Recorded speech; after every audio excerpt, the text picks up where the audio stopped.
10-cu fəsil. Reallıq və insanın qavrayışı. Həqiqət və onun insan şuurunda formalaşması. İnsan reallıq haqqında danışarkən çox vaxt bir fərziyyəni qəbul edir. Gördüyü və hiss etdiyi dünya reallığın özüdür.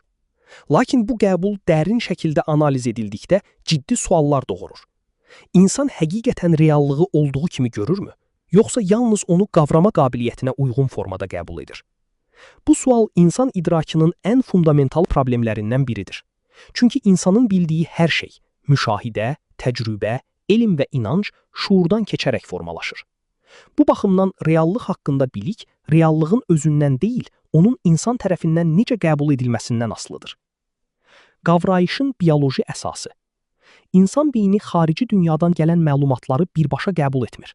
O yalnız siqnalları qəbul edir, bu siqnalları emal edir və nəticədə reallıq adlandırdığımız modeli formalaşdırır. Görmə prosesi bu mexanizmin ən sadə nümunəsidir. Göz yalnız işıq dalğalarını qəbul edir. Bu dalğalar beyinə ötürülür və beyin onları şəkil kimi qurur. Lakin bu şəkil obyektiv reallığın özü deyil. Bu beynin yaratdığı interpretasiyadır. Müasir neyroelm göstərir ki, insan gördüyünü deyil, beynin qurduğu versiyanı görür.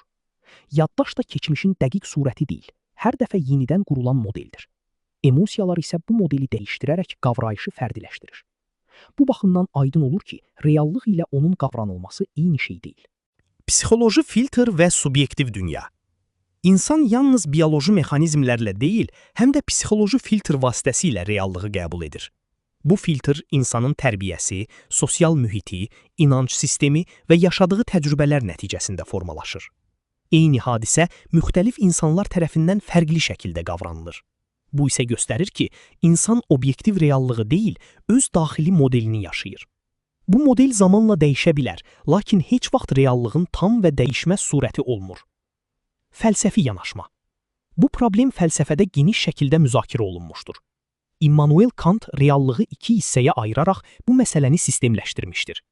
Onun yanaşmasına görə özündə şey, obyektiv reallığı ifadə edir, bizim üçün şey isə insan tərəfindən qavranılan formadır. İnsan yalnız ikinci səviyyəni dərk edə bilir. Bu isə göstərir ki, reallıq mövcud olsa da, insan onu tam şəkildə qavraya bilmir.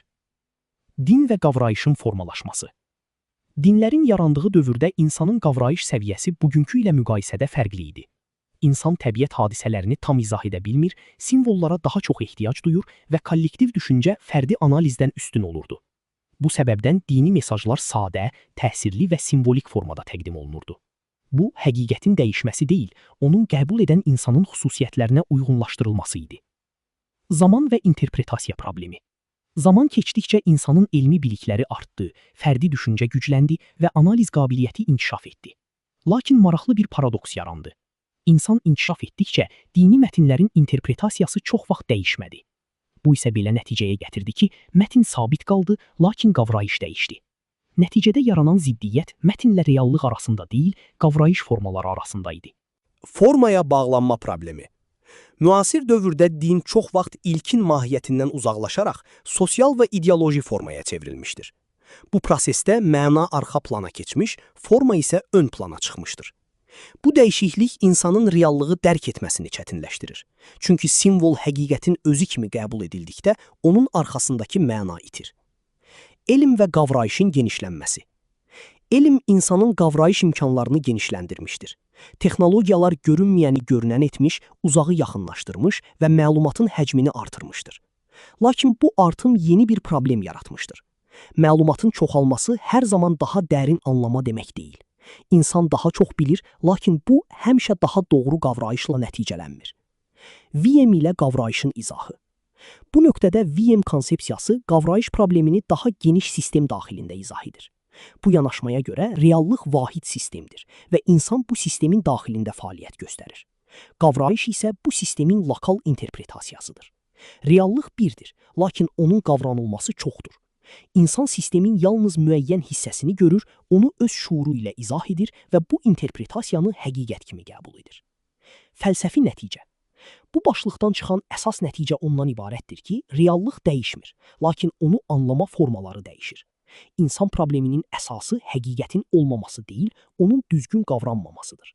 Bu yanaşma fəlsəfi analizlə uyğunlaşır, psixoloji tədqiqatlarla təsdiqlənir və dini simvolların mahiyyətini izah edir. Yeni yanaşmanın mahiyyəti. Bu baxış göstərir ki, insan reallığı birbaşa yaşamır. O reallığı şuur vasitəsilə formalaşdırır. Bu prosesdə səhvlər qaçılmazdır və bu səhvlər insanı daha təvazökar, daha açıq düşüncəli və daha araşdırıcı olmağa məcbur edir. Nəticə. Reallıq və qavrayış arasındakı fərq insanın özünü və kainatı anlama yolunda ən əsas maneələrdən biridir. Elm bu fərqi göstərir, fəlsəfə onu izah edir, din isə onu simvolik dillə çatdırır. VM konsepsiyası isə bu yanaşmaları birləşdirərək belə nəticəyə gəlir. İnsan həqiqəti deyil, onun şuurunda formalaşan modelini yaşayır və bu modeli anlamaq həqiqətə yaxınlaşmağın ilk addımıdır.